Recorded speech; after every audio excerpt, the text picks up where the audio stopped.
ફોનમાં ફોટા રાખેલા હોય ને તો એ ગમે ત્યારે ડિલીટ લાગી જાય એવું વિચારી અને મેં આજથી 8 વર્ષ પહેલાં મારા ફોનમાં જે ફોટા હોય સેવ કરેલા એને મેં નાની નાની કોપી કઢાવેલી અને એ ક્યાંકથી મારા પપ્પાએ જીયાન્સને આપી. તો જીયાન્સ મને પૂછતો હતો કે તું ક્યાં ગઈ હતી, એકલી એકલી ક્યાં ગઈ હતી, આવું બધું મને પૂછા કરતો હતો.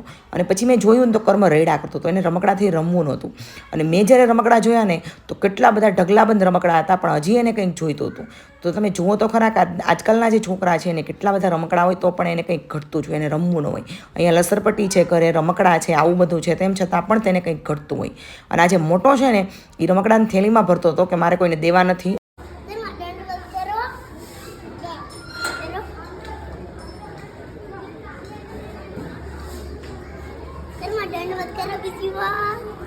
એ ગાંડા